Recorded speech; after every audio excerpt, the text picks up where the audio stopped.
Welcome to the Victory Multisport podcast. This is Coach Sarge, and I'm joined today by Coach Scott. Hey there.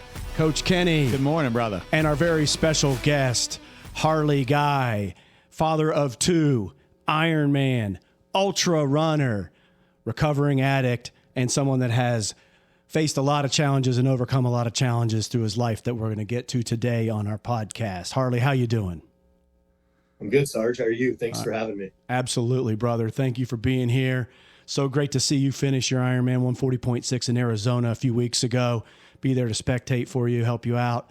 It was an awesome day, and we're going to get to that in a little bit. But before we get started, could you tell us a little bit about yourself? Give us an intro. Where you come from, buddy? Yeah, cool. So my name's Harley Guy. I'm from Chino Valley, Arizona, just a little north of Prescott, Arizona. I'm 40 years old. And I found you guys on the internet one day. You definitely did. It was like a DM. Like, I think I liked one of your photos or something about the swim, and you sent me like a message like, I'm sinking in the water. Can you help? Yeah, basically. I couldn't swim. And I actually think I remember this fondly. I think we had a call legitimately right before Thanksgiving. I'm almost positive. It was like a Wednesday or Thursday night. And maybe Tuesday, me and Coach Scott jumped on the phone with you. And it was right before Thanksgiving because my wife's stepdad came in and he goes, I don't know who you were talking to, but man, that guy had to be special because you were really emotional on that call. And that was you. Wow, I don't remember that. But that's, yeah, I think it wasn't around the holidays, that's for sure. But wow, it was emotional because I found you. I listened to the infamous Number 28 podcast, and I think that's how I started like figuring out who you were and what was going on and what you guys had brewing. And it was really special for me to have you call me because I wanted to be a part of what you had going on. So thanks for having me. For sure. Absolutely. Yeah, it's really good, Har. So, we've loved watching your journey in just the last year or so that you've been with the team and all the things that you've done. Why don't you tell the listeners a little bit about some of those athletic performances that you've had recently, in the last couple of years? Because I think you've only been doing endurance sports for about 3 years, recently getting into the triathlon world, but you did a lot of other things before that. Yeah. 3 years ago, I decided to get into running. I was pretty unhealthy. I was an executive chef at the time and still it was 6 years ago when I first got into thinking about being healthy, if that makes any sense. But then a couple years after that, I decided to actually start running. I tried to do a 25-mile race. I think the longest distance I had run at that time was maybe a few miles. I finished the race, but it wasn't pretty. I was second to last. I couldn't walk for probably 5 days. It's pretty sick. And then that stopped me. And then a year later, I decided to get back into it. And that's when I found you guys. And that's when I decided to take it real serious because I was overweight and just not healthy and really wanted to change my aspect on health. Har, were you in Mexico at the time? Weren't you in Mexico as a master chef, or you were somewhere out of state, weren't you? No. Oh, well, when I first got clean 12 years ago, I moved down to the Caribbean to become an executive chef. That was my goal. That's kind of what helped me stay clean and sober and started my journey to sobriety and recovery. Fast forward 12 years later, I was still an executive chef. I started drinking again, and now I have 6 years clean and sober together. And I was very unhealthy as a chef. I was drinking and eating a lot, weighed almost 240 pounds. And that's when I decided to start my journey to health. Because I figured if I was clean and sober, why not be healthy, clean and sober? And that's kind of where I was at that point. Boy, knowing you now, it's hard to even vision, you in that state, to be honest. That's incredible. Yeah. It's incredible. For those that don't know you very closely, I mean, you're not a tall dude, right? Let's just be honest with everybody, right? So I'm 5'6", 240, maybe 260, whatever it was. That's a lot on your frame. So yeah. I had a moment in one of my restaurants when I came back from the Caribbean years later. I opened a restaurant in Prescott and I was walking upstairs and I swore I was having a heart attack. And I started thinking about what was going on health wise at that point. And that's kind of what started the journey. It took a while, but I finally got there. So. Yeah, awesome. That's incredible, because there's no way anybody would be able to pin that on you right now based on what you were doing, the activities you're involved in, your performance at Ironman, and just your overall body composition that you have today. So congratulations for doing that. Congratulations in life for, overcoming, you mentioned a couple things there, and we're going to explore those avenues, overcoming overweight, overcoming the lack of motivation to even make changes at certain times in your life, and overcoming addiction, right? Overcoming a period in your life where you were homeless for a while too. So if we can rewind back, one other aspect of your athleticism that's going on right now and in recent years is your ultra running. And we're talking true ultra, 60, 100, and pretty much coming up in your future, a 250-mile race. So can you walk us back through, you started from taking a step or two or a mile or a quarter mile to getting to your 100-mile completion, and now looking forward to that 250-mile. Yep. So it was basically a 2-year journey to get to the 100-miler. And then in there, I had a 70.3 that I was training for as well. And I couldn't swim. We can get to that later. But the first time I went to go run and decided I'm going to get healthy, and I set a goal. I'm going to run, 5 miles. I decided I'm going to go outside. I'm going to run. I had no clue what I was doing. I wasn't athletic in high school. I was on the wrestling team for, 1 year. So I don't have any athletic background. So I decided I was going to go run. I was pretty overweight, and I got a quarter mile into it and I threw up. And it was disheartening, and it took a couple days to try again. But I noticed in that journey, every time I just got out the door and got outside, I was happier regardless of the distance. And then you started building on that. Yeah. And then, I have to admit, I chuckled a little bit right there when you said you went a quarter mile and threw up, because I think that's what most people experience. Sorry, to start like I did. Yeah. Yeah. It was the stop sign in Adams Ridge, half mile away from our house, that we both came undone one run, a half mile. Yeah. But to your point, I freaking love the fact that you just said that. Every day I just walked out the door. You won. Because you laced the shoes up and you went out. You didn't know what it was going to, what it was going to look like, what it was going to be, but you won. That's awesome, dude. Keep going on that. Keep rolling. Yeah, thank you. So I have, since my recovery and my sobriety, I have this mentality that every second of every day, if I'm sober, it's another win. Every minute, it's another win. So when I shifted that mentality into running, that, okay, you got a mile. That's a win. Now let's do 2. Now let's do 3. Now let's do 4. And next thing you know, just like with my sobriety, I strung along this length of time that I was sober. Now I've strung along this length of running. So then I said, it's time to set a goal, a race goal. And it was a 5K. And I think I did the 5K in I think it was 14-minute miles or something. So not fast, but I did it. And in stepping over that finish line in that 5K, it felt to me as if I was conquering something, not only as a goal, but it helped me remember that every little step along the way makes me a better person. And every time I cross that line, helps me stay one day sober again. And when I started applying that to the races and my goals and the mentality that I had, it was, okay, little increments, constant wins, feeling better about yourself, progressing in life. It's kind of my mentality on that. Hey, Har, I think it's funny because that very first conversation we had, Scott and I were both scratching our heads because I think you said, yeah, I used to just go out and run 5 miles as fast as I could and then have to walk 5 miles and then do another 5 miles as fast as you could. And it was a 15-mile run you did. So you basically ran 5 as fast as you could. I think you even said you might have puked or threw up, and then you went back and ran or walked and then ran. So like you doing this was so cool because you didn't have any proper training. You just knew it made you feel good, and step by step that you went out. And that was one of the things I remember saying to Scott, who's so deep into the running.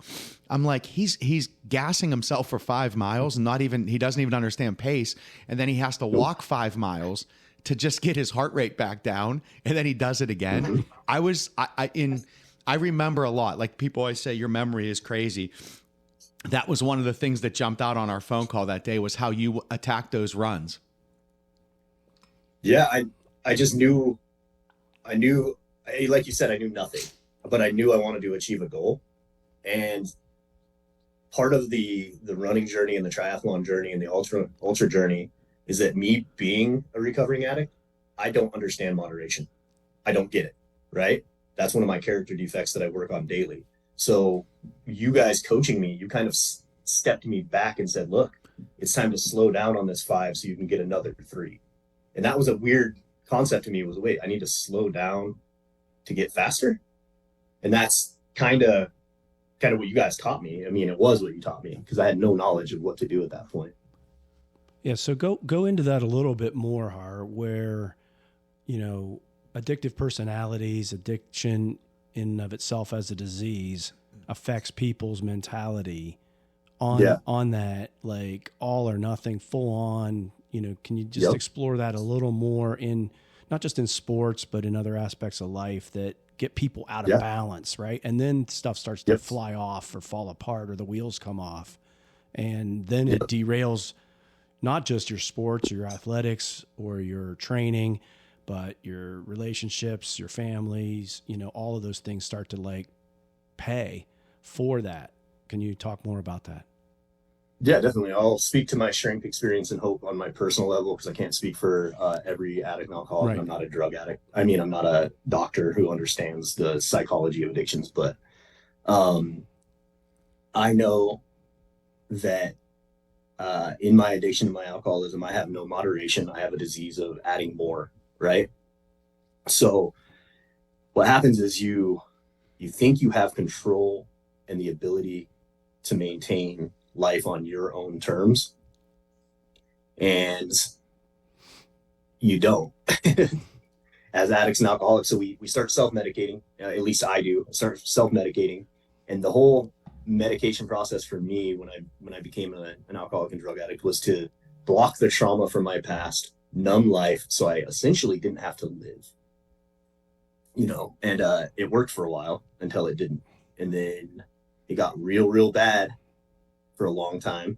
And then I set goals, just like I did with my ultra running and my triathlon. I set goals, month here, 2 months here. I gave up all power and any idea or semblance that I had any control, and I put it into God's hands. And I said, help me, because I'm clearly not doing something right. And thinking I was entitled, knew everything, back then. When I gave that power and control to God's hands, I was just shown a whole new life in a whole new way, right? And in that, I learned that part of my disease is the inability to moderate. And now that translates over into athletics, good for me when it comes to setting big goals, because I like the extreme. I mean, that's why I got into firefighting, right? Like, I was a wildland firefighter for a couple of years, and the draw to me was the adventure, the extreme, and the ability to go and do things, but in a positive way. And that's what draws me to the ultra world and the triathlon world, is these massive goals that seem unattainable at one point, right? But it's so big and unattainable. It's something to work for. And it kind of plays into the addiction thing a little bit, but in a positive way. It's almost like I'm giving back positively instead of feeding into the negativity of addiction, if that makes any sense. Hey, Har, my mother used to say to me all the time, because when she passed, 40-some years, she was sober of alcohol. And she said to me one time, and I never really understood it, but what you just said kind of hit it home. Why would I go out and just have one drink? I can't. So if I'm going to have one, I might as well have 20 and just get let the alcohol take over. And I never understood that, Yeah. but it was a sickness that wired her. My dad's was, if I'm going to gamble, why just gamble $50? Let me throw $10,000 on a real random, like an arena football game, because he had a sickness. He didn't know how to control that. And hearing you say, I didn't understand moderation. I didn't understand how, my system worked. The wiring on that's got to be so tough to deal with. Yeah. It's a hard pill to swallow that you realize you have, the only way I can describe it is a character defect that most people don't, right? I don't have the ability to moderate. When you said that your mom, why have one? I have 20. That's exactly my mindset. I back then there was no, yeah, exactly. And it's hard to, for a long time, you grapple with the fact that you think you have something quote unquote wrong with you, and you don't. You don't have it. You have the ability. If you look at it, it's just like I have learning disabilities in math, right? That's how I grew up. I was in the special kid classes for math, honors for all the other class. But for the longest time, I viewed math as something that was wrong with me rather than something I could overcome. And once I started viewing my addiction as all this is a challenge in life that I get to battle. I have the privilege of having this and I get to overcome it. Then it becomes something that you start slowly realizing that there's nothing wrong with you. It's just all perspective. And you can shift that. I can only do one, or I can't have more. I'm sorry. Excuse me. You can shift that mentality of I can't have one, I have to have 20 into, well, I can't run 1 mile. I want to run 100. It's going to make me healthy. It's going to make me happy. It's going to make my depression better. It's going to help my family because my kids are going to see. So you can have that same mentality and balance it in a way that makes you healthier. That's kind of how I view that wiring in my head now. It's all perspective. Hey, Hark, did you have a crowd that brought you into this path? Like friends that you walked down this with when you decided that you had to change life? Did you lose a lot of that crowd? Like, what did that look like? Like your history? Did somebody that you found yourself, I got to cut Coach Sarge out of here because he's taking me down that wrong path? Or did you find yourself just in a really bad crowd that added fuel to your fire instead of stopping what you were doing? Like, how did that look? Yes, 100%. So in active addiction, you hang out with people that are just like birds of a feather, right? Because they can get things for you. You can get things for them. They understand. No one, you're hanging out with, the spiders and snakes, as I used to call it. And there's a lot of people that I loved in that time that are actively using still that I will not talk to. If they approach me or message me, I say, clean and sober for a year and I got you, buddy. That's about it. I had to physically, mentally change every single aspect of my life. Who I was, where I lived, the people I loved, the people that cared about me. And then I slowly started realizing that the people that actually cared about me were the people that were like my mom and my brother, and the people that were like, you're exactly what I did to my friends that I loved. I'm not going to be around you unless you're okay with you, unless you change your addiction, you change your habits, you show some serious work and commitment. Those are the people that love you, or the people that are willing to tell you you're messing up and you're doing something wrong. And we love you very much, but you will not be around us until you fix something. And those are the people that I started to gravitate to and started figuring out that really had my best interests at heart. Hey, Hart, that was beautiful what you just said there. I won't hang out with you unless you're okay with you. Mm-hmm. That's a beautiful thing. Because I think so many of us, so many of our athletes that we talk to, or so many people that we know, struggle at times with, I'm not a good runner. Right. I'm afraid to go in the pool to take my shirt off because what if somebody sees me and they, like we sometimes we're so uncomfortable in our own skin that mm-hmm. is just beautifully said, unless you're okay with you. Kudos, man. Whoever said that to you, was that your mom, your brother? Do you remember who might have been the first person that dropped that on you? Because that's beautiful. I think it's just a mentality that I gathered along my journey, to be honest.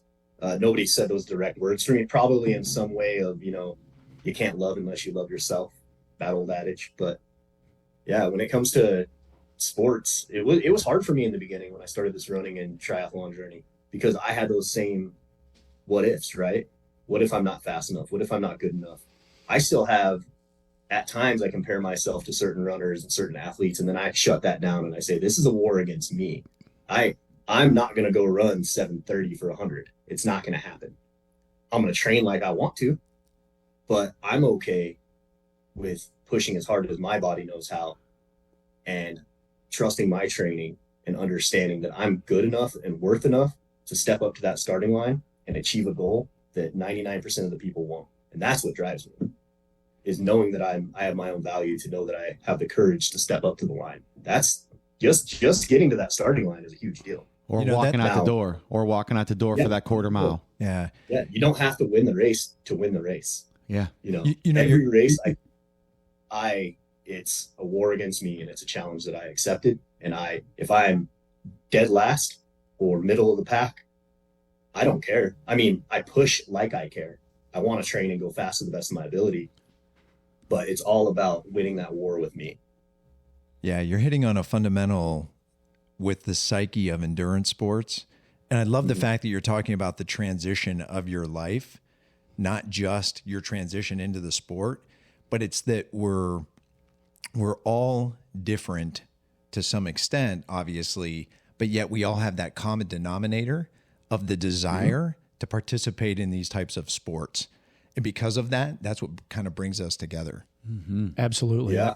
It's an incredible feeling. And I think that when you go through the challenges that you have, Harley, and you really work a program like you've worked to get yourself clean and stay clean, and there's always setbacks that can occur, and you have to be able to figure those out.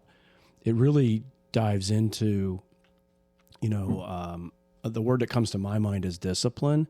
And that's, means a little bit different things to different people, but a discipline to know of who is really in your corner, whether you are recognizing it or not, right? In the moment when you maybe are not quite clean yet, and they're telling you things that you don't want to hear. So you're telling them that they're not in your corner, but really they are, and they're not they've come to the terms of not enabling the addiction, enabling you to manipulate.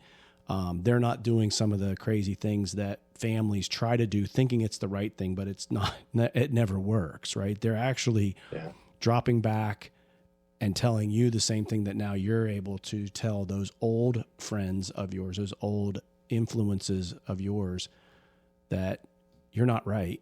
And when you're right, I'll be with you, or I'll be around you, and I'll help you, and I'll even make it better for you when you get there. But only the person can be sick and tired of being sick and tired and make that change. Yep. Only that person can be tired of being a 250, 5'4", 250, and say, I can't do this. I'm going to die going up the stairs, or I don't want to fly because everybody looks at me and wonders if they're sitting next to me in the seat, and those types of things. So you make that personal choice at some point, or you hit that rock bottom that necessitates it. Maybe you have a close call, you figure it out, but then you have to maintain that discipline every day. It is a daily struggle. It's a daily set of decisions that have to be met, because if you don't stick to those, it's a slippery slope right back. And it's a slippery slope right back to the couch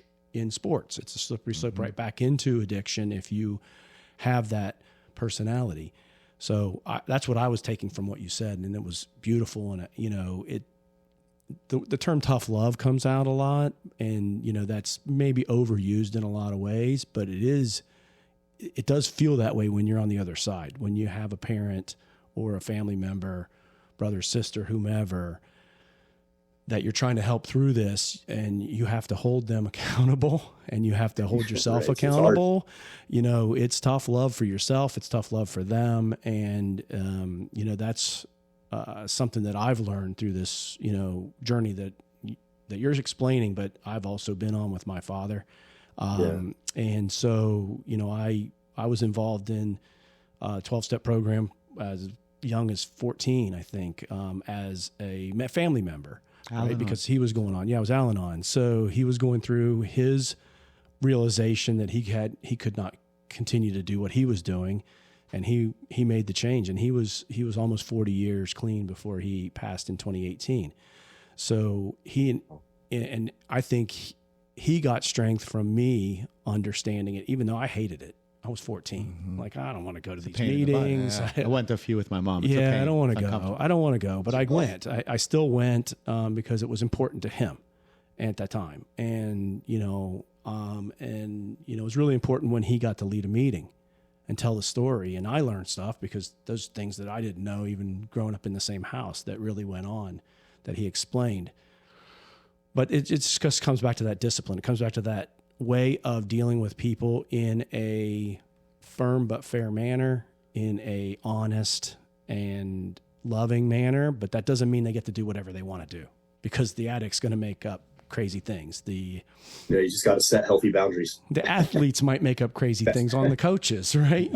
To bring it back home to victory. They may want to add a bunch of races early in the season when they really don't need to, and they're already injured. And we had that discussion this morning.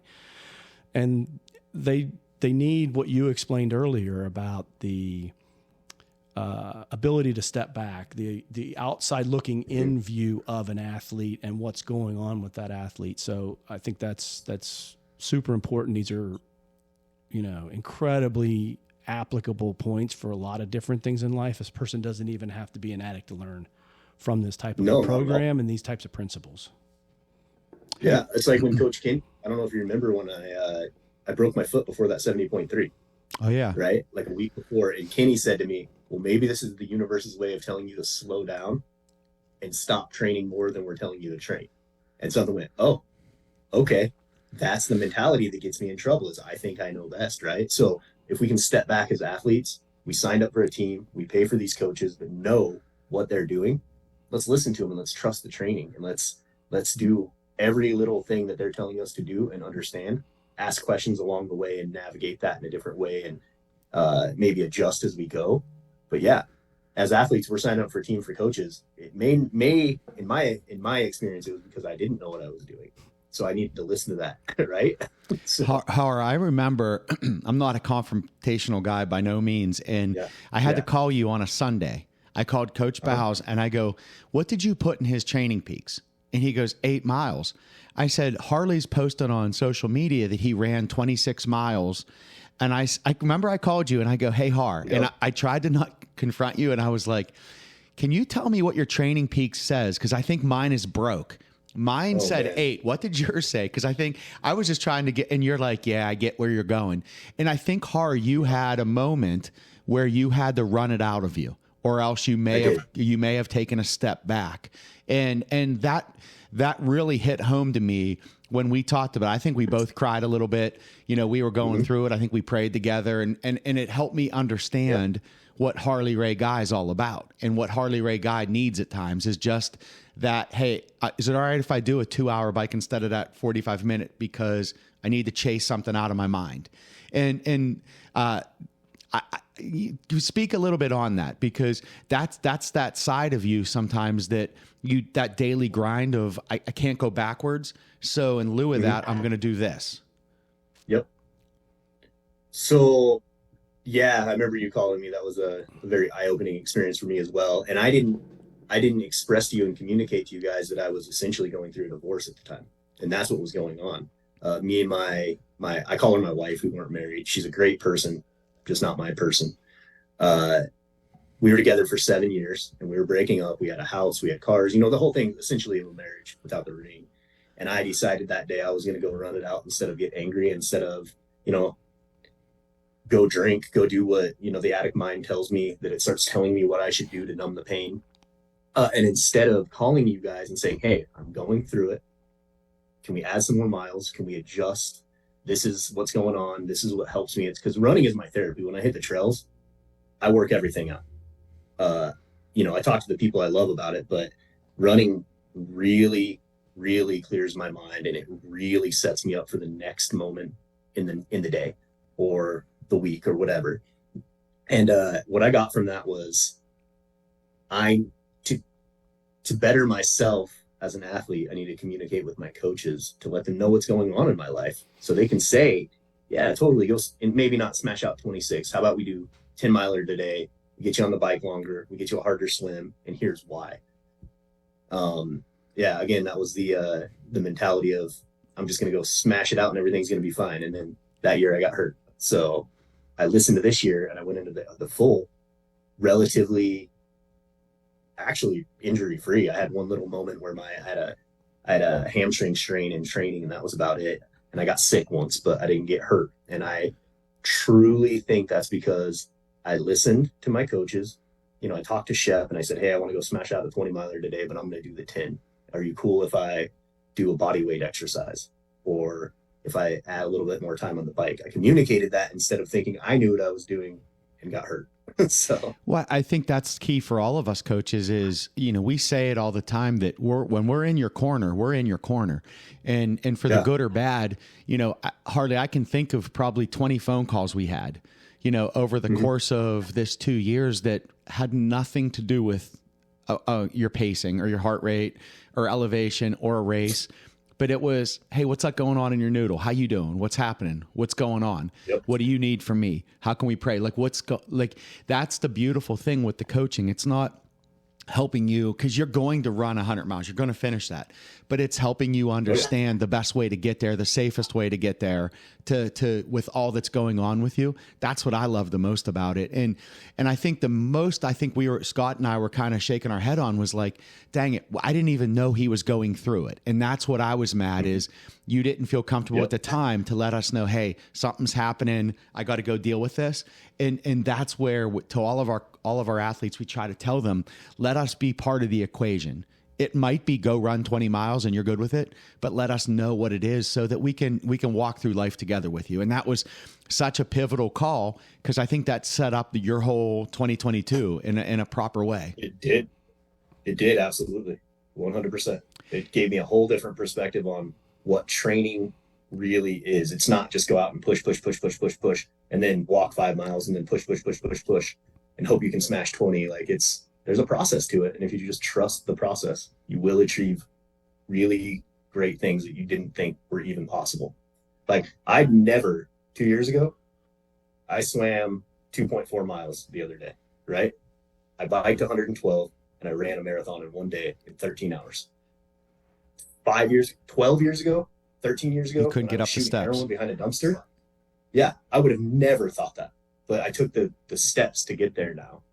So and that's what that whole conversation with that 21 miler really, really put into my brain was it's progress, not perfection. Let's get some progress before we start perfecting. Harley, I got to tell you, I am blown away with the level of achievement of your Ironman, and not just the sport side of it, but like sincerely the life achievement. I mean, everything that people look at in terms of what they accomplish in life, it's all relative to where you're starting from. And so Harley and I are literally, I think we were walking to it was either the start or maybe we were headed down just to transition to take a look at something. And he looks at me just so casually and says, I used to live under that bridge. And I was like, oh my God, you're kidding. Like internally, it was like so many emotions were unleashed at once. I was blown away. And he here said we it are. so cavalierly. Yeah, just like I used to live under that bridge. And I was like, wow. So it was definitely coming home for you. I'm not home in that sense, but that you're like changing the narrative, changing the painting that is your life, that is going to be the mosaic of everything that is Harley Guy, ultimately, by racing that 140.6 in Arizona and, coming back to those lands and conquering in a different way, in an appropriate way, in a healthy way, those, putting away some more demons a little bit, right? Putting them in their place and coming to terms with them. Not that they ever go away, because we all have the experiences of our life that we carry with us and that are there. It's really, really incredible. I think that in my just watching this call, watching you on the screen and listening, I'm thinking that the being able to turn over your challenges and your problems to someone else, a higher power, And a higher power could be a coach from an athletic perspective, but a higher power could be someone else, upstairs in life and those types of things. And being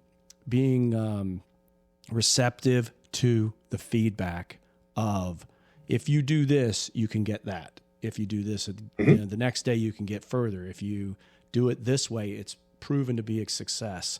And I think that translates very well to what you've already done in your life and accomplished these challenges of getting yourself off the streets, getting yourself clean, getting yourself, educated and trained to be an executive chef, to be a firefighter, a smoke jumper, if you will, almost, in wilderness firefighting.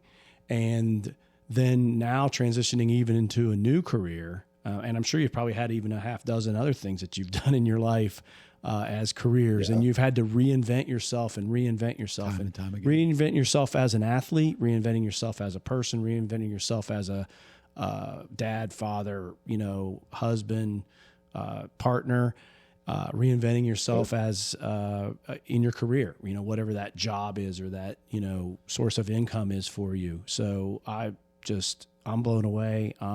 Even more amazed than I was from what I knew starting this call. So, you're definitely hitting on a lot of themes that I think translate to any person and any aspect of trying to accomplish anything, right? Whether it's a project at work or it's something with your family or your kids, or it is, I'm even thinking to myself right now, my son's 17, doesn't know what he wants to do. And I'm thinking, why do I have to worry about that now? I've trained him how to make decisions. I've trained him to be a good person. He's smart enough. He can figure it out. And, but I've overstressed myself a lot lately because it's like getting down, you're supposed to pick a college and you're supposed to do these things. But maybe today's call is going to help, or maybe today's podcast is going to help me, back off of him a little bit. And then maybe that's going to improve a lot. And he's not going to be as, closed off about what he wants to do, because I think it's in there. He's just not willing to share at this point because he thinks I'm not going to approve. So we'll figure that out. But I'm hopeful that that's an option for me, because it's frustrating me right now. So, but I digress. 100 miles on a day or a couple of days, it was 20 plus hours, right? That you didn't intend to run 100 miles. You intended to do 60. Yeah. I think, if I remember correctly. Yeah, it was.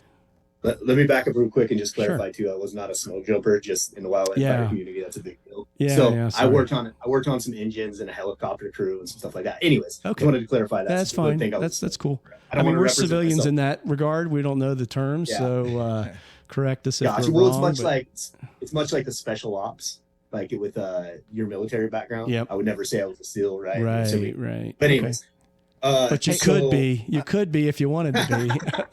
Maybe. I'm 40. I don't think they'll let me in anymore. Hey, Har, before you go on that 100-mile run, what was your defining moment when you said enough is enough?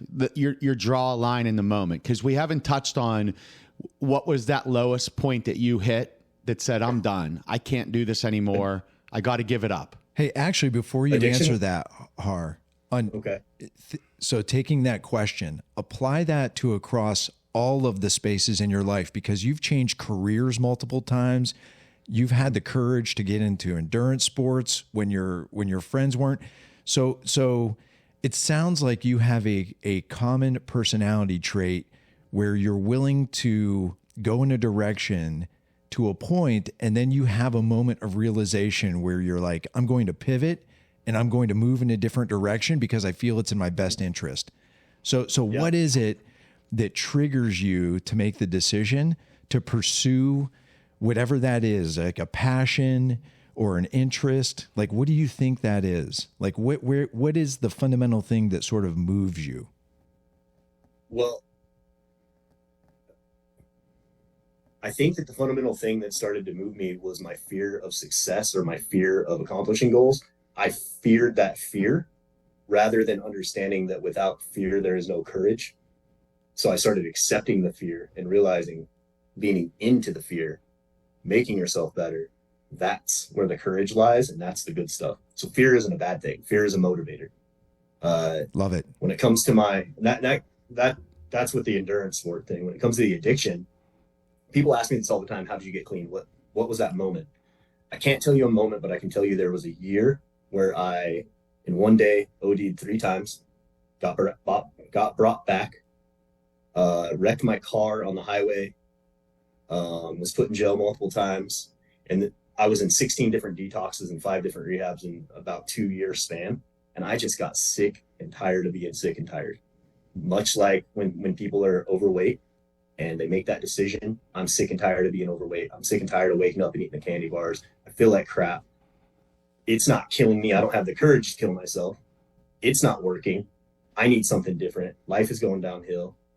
I slowly started taking actionable steps to try to better myself. And at times those actionable steps were literally getting out of bed and putting my shoes on. Small actionable steps build huge achievements. So it's almost like you have this realization of this isn't what I want any longer.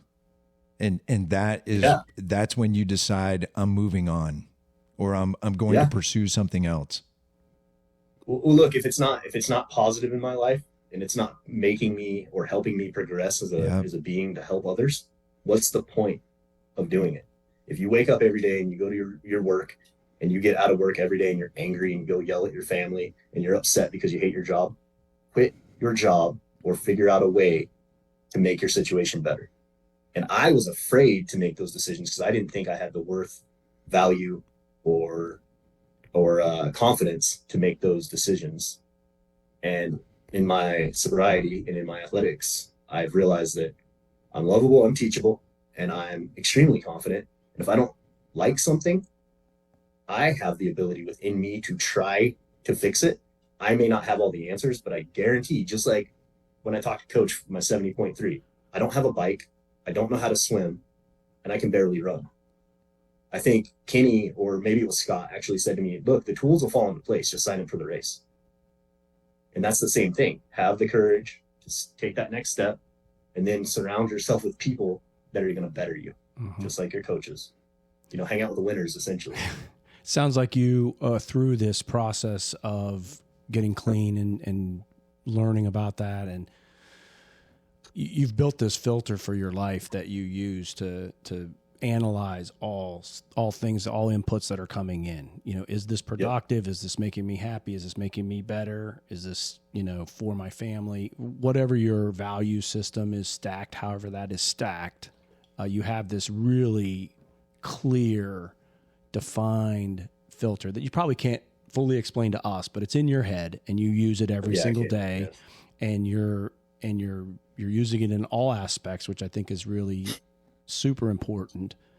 And it's guiding you and it's helping you guide yourself. And it's allowing you to achieve all of these successes that you continue to stack and that you continue to go after. So it's really, really good. Mm-hmm.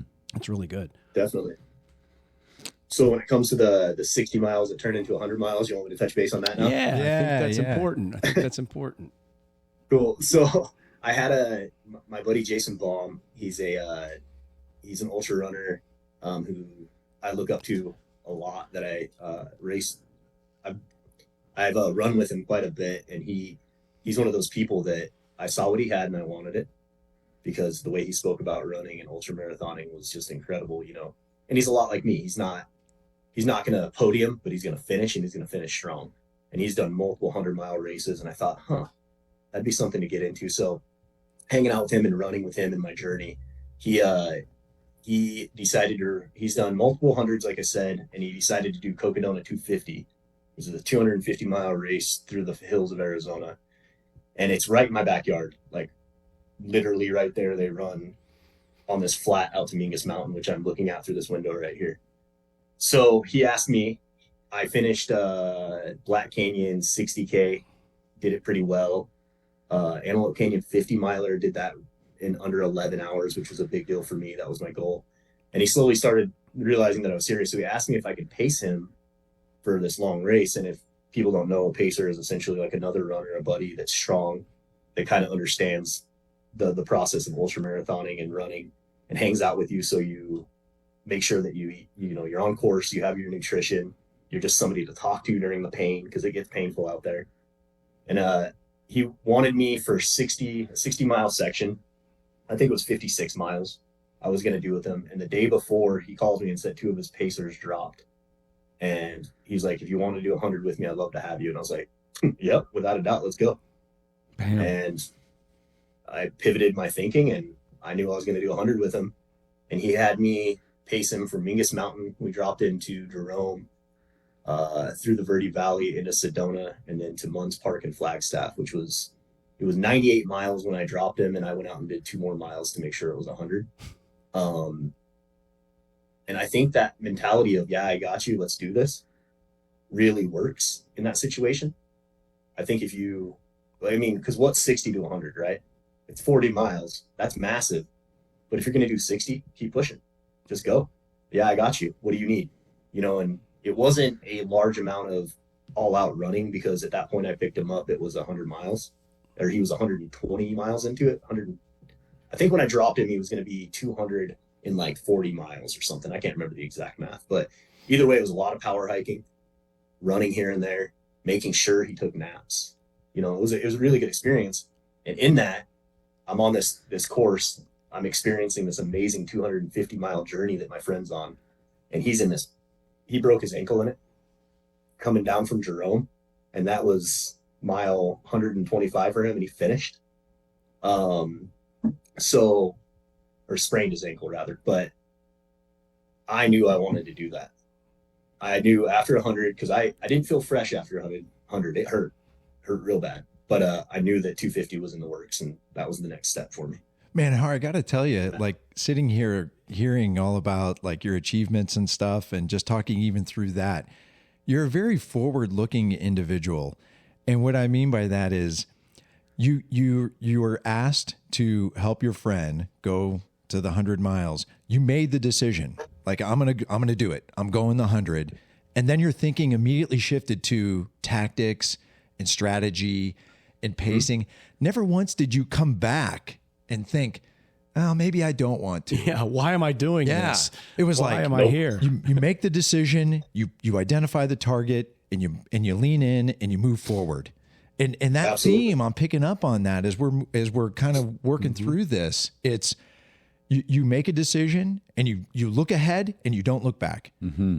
You appreciate the history and you recognize the struggle, but it doesn't hold you back. It's not an anchor. You are always looking forward. To the point of now signing up for and getting in the lottery for your 250 yourself, going back to that same race for yourself. And there's no doubt that you're going to accomplish that as well, based on everything we know about you. So it's amazing. Yeah. Well, I had that mentality during Arizona, during the Ironman, when things got, when it was painful on the bike and my knees started hurting. I thought, you're doing 250 in 6 months.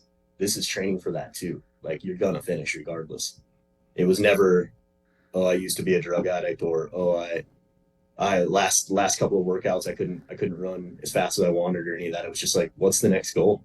And I think about that when I would train for the 70.3, I had a mantra in my head that was, this is training for your Ironman. You continue the training, because that's the next step. So that's every race that I think I'm constantly thinking about, what's the next one I'm going to do, or what this looks like, or what I can learn from in that distance or that race for the next one. And I pay attention to the people around me that are stronger. That's one thing I think when I did that hippity hop half marathon. Oh yeah. Yeah. Then you jumped over the fence to bring, I think, did your ex-wife run in it, and you went out and got her? Yeah. She did a 5K, which was really cool. I was proud of her, definitely proud of her, and still am for that. But during that race was my first half marathon. It was April of 21.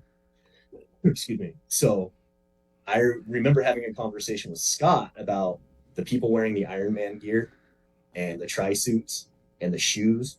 I'd stay behind them and watch how they were running, how their feet were landing, how many times they took sips of water, because you can learn from the people that have done it, right? Mm-hmm. And it's same thing with recovery. Oh, this dude has 20 years clean. What can I learn from him? How's he acting at meetings? What's he saying? How's he presenting himself?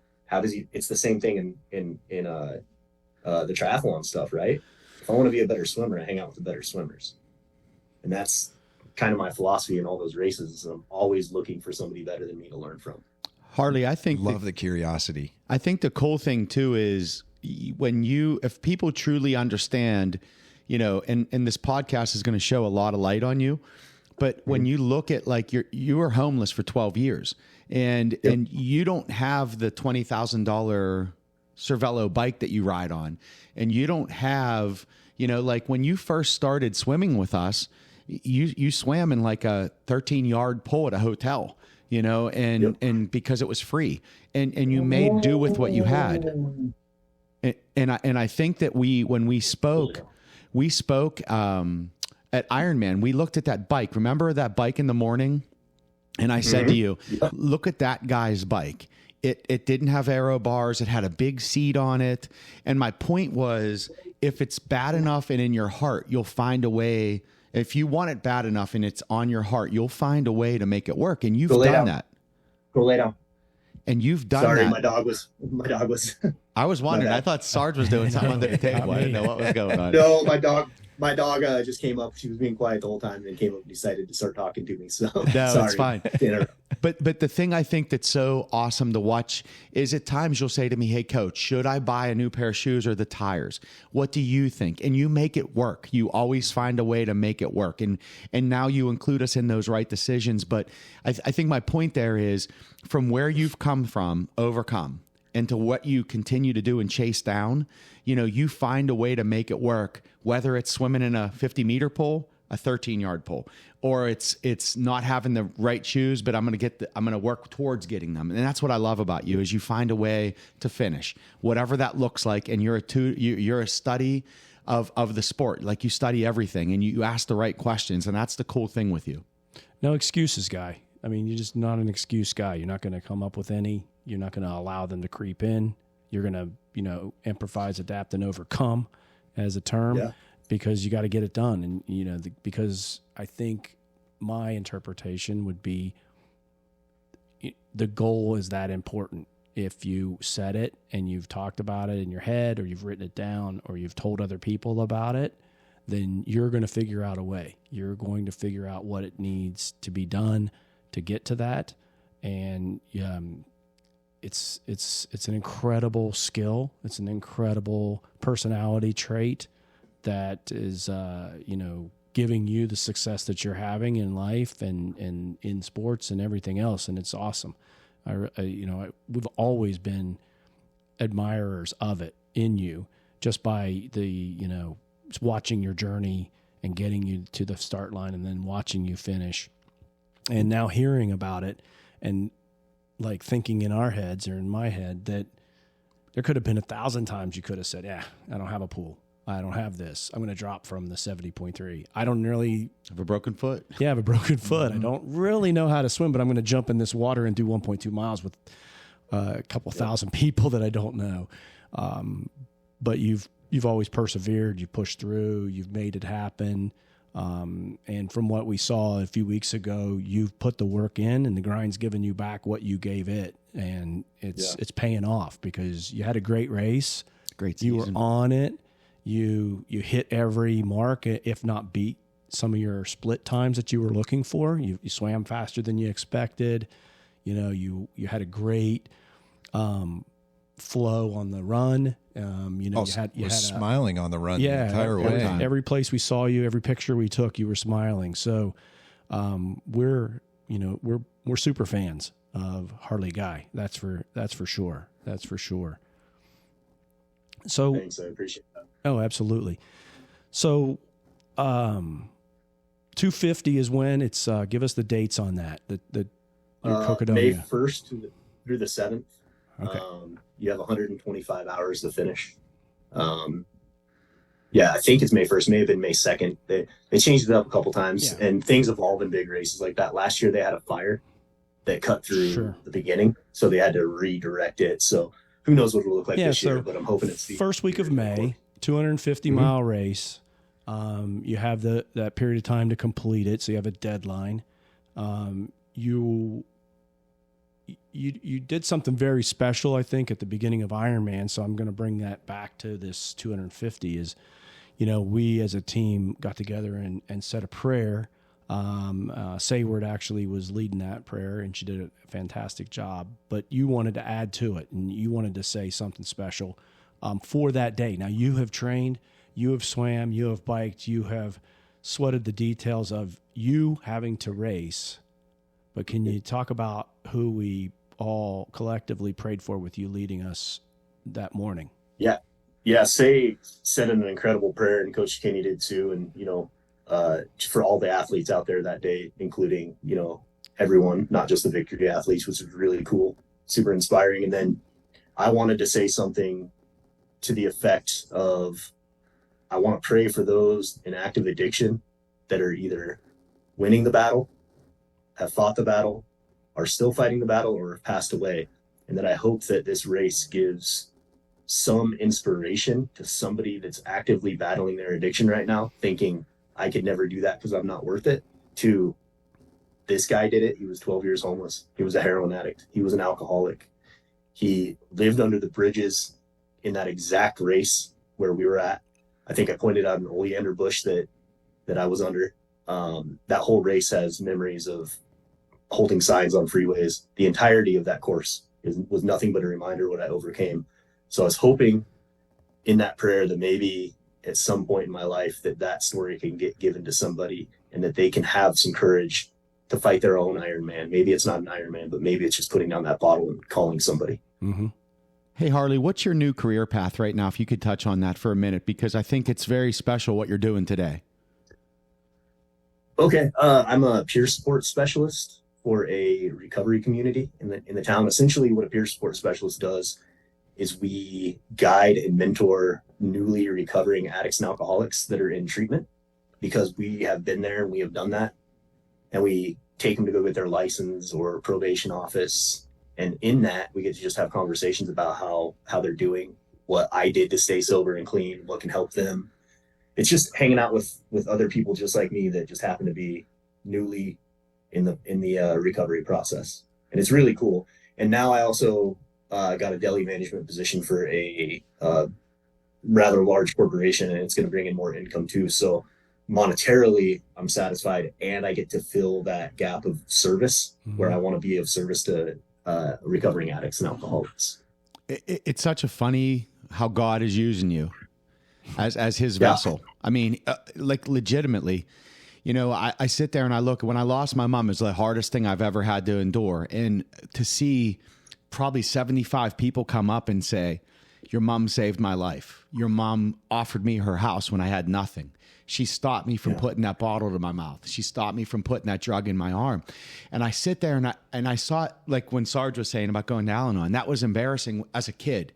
And because I didn't understand it. And then when I heard my mom's story as a kid, I didn't appreciate it. As an adult, I appreciate it.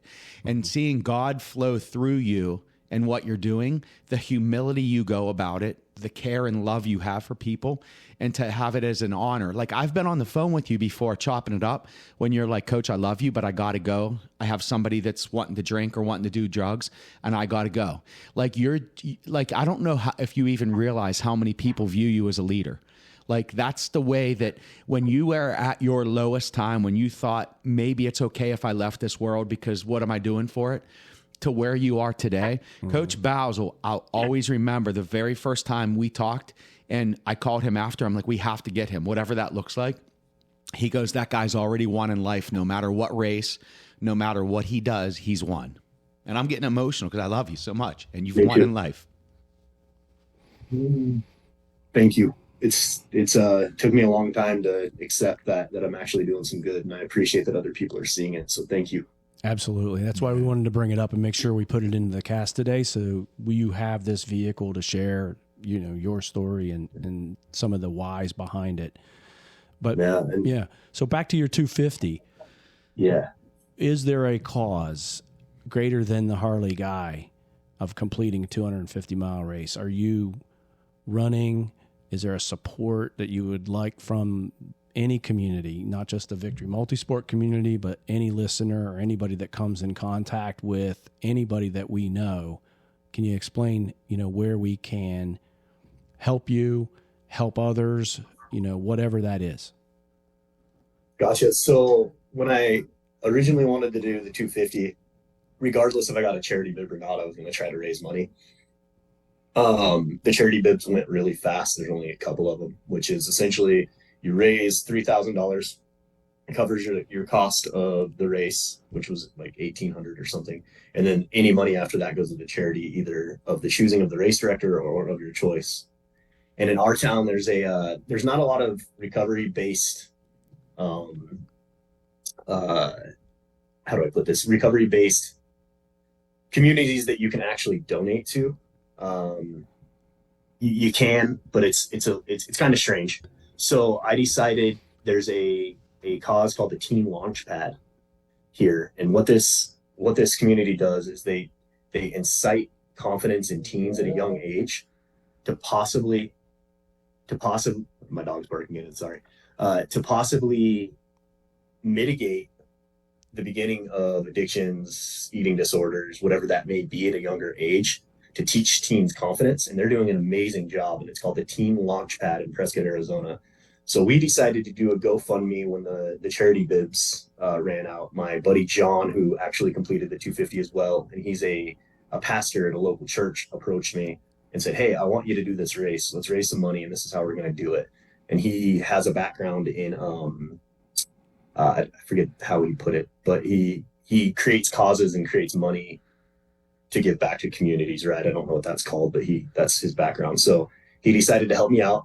And I think within a week we had the race covered. Now we're at 1,000, like $1,500 more dollars. And we want to continue all the way through to the day of the race. My goal would be, whatever we raise is what we raise, but I'd like to see $5,000 for them because it really helps our community a lot. And that's what I'll be doing during the race. And hopefully I would like to, we're still exploring a couple options, me and John. We're thinking about live during the race every day, changing that cause to where people can donate to another cause during the race. So like day one, it'll be, a pet shelter. Day two, it'll be a homeless shelter or whatever that looks like at that point. Mm-hmm. But we're going to try to get flow of donations during the week directly to some causes. That's a beautiful thing. And I know that's important to you. That's why I wanted to make sure we brought it up that, thank you. As much as an athlete is waking up in the morning, winning the battle of putting their shoes on and going out and doing their workout, whatever that might be, to be able to keep your eye on others while you're doing that and to use and Kenny and I have, and Scott have, we've all raced for causes in the past at different points in our life for different things that were very important to us. We supported Semper Fi Fund for the Marines and other things. We supported the Lupus Fund in racing in Bermuda because that's very close to Scott and his family. And, that's something that we've always been very in tune to as far as what we've done in our own athletics, because it is about creating a better world in some ways through yourself. Absolutely. Being better in it. And then if you can do something, with raising money, because that's what makes the world go around and what helps these really good causes out there do research and find cures or provide services, in your case, to the teens that are, providing them better coping mechanisms, better understanding of how people's personalities gravitate towards certain things. Again, not just in drugs and alcohol, you said eating disorders and a lot of different things that affect young people today. I'm sure there's going to be things that will emerge from screen time and social media influences that cause people to make bad decisions in life and end up in bad places. So, anything we can do with this being the kickoff, because first we're really hearing about the exact cause, we will definitely support you. Victory Multisports as a company and as a team will definitely get behind you in that. All right. Thank you. Yeah, it's important. Oh, go ahead. Sorry. I was just going to say, I love the fact that you're getting involved with teens, because as a father of teens, I know that when a third party comes in and offers good advice, teens will react positively to that. You hear it from the parents, it's one thing, but if you hear it from an independent party, and especially with the message that you have, as impactful as it is. I mean, I wish I could just bottle that up and spoon feed it to my kids. Like it is, you are the living, breathing, walking, talking example of inspiration. And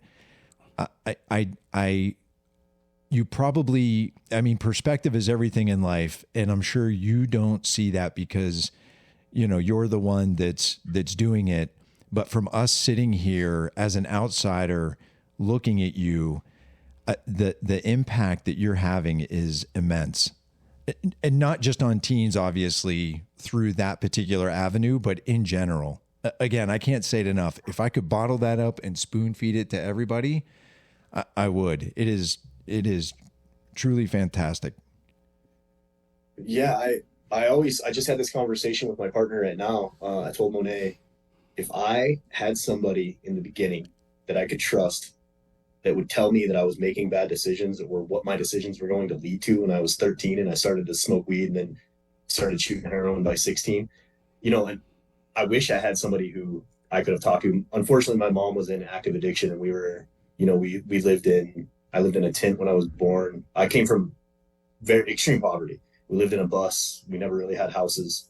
You know, Santa Claus forgot where we lived a couple of years in a row, you know, that type of stuff. If I would have had somebody then that could have mentored me and said, hey, don't focus on the negative. Let's do the positive stuff, right? Yep. That's why the team launchpad is so important to me, because it's just pivotal that we attack it at an early age, and just confidence is the key, I think. Because if I had confidence, I wouldn't have hung out with a bad crowd. I'll tell you that much. Man, and even your I was just looking for ways to get paid. Even What's your that? comment earlier about being happy and how that affects the ones that you love the most, you know, that you're around every day. Like, I don't even know if people have an appreciation for that. You know, one of the things I always say is, look, make sure that you're happy in life, whatever you're pursuing, because, you know, it does affect your daily behavior and it is going to affect that immediate circle that's around you. So, you know, your ability to be self-aware that that's a dynamic out there that is so important to satisfy. I mean, that also, it just speaks. I've always said this, and I say it to my daughter all the time, how intelligent you are. And for a lot on the podcast, they may not realize my daughter interviewed Har for a class project at Pitt, and the article was so good, she was actually offered a position to write for one of their staff papers. I mean, and the feedback was, this story is phenomenal. Blown away, absolutely blown away by the message, everything. That's why I'm such a fan of Har. Like, I am so grateful that you're on the team, and again, huge fan of not just the athletics, but just that you're such an example of everything that we want to be as a team, as an organization, as friends, all of it. As an athlete, as a person, as everything that we could possibly be. So, Harley. It's an incredible honor. Oh, thank you. Absolutely. Harley, thank you so much for joining us today and being on the Victory Multisport podcast and sharing your story, being vulnerable, but being out there for people to understand how these things have affected you, but how you've overcome and how you've increasingly met the challenges that life put in front of you. You've pivoted, you've reinvented yourself.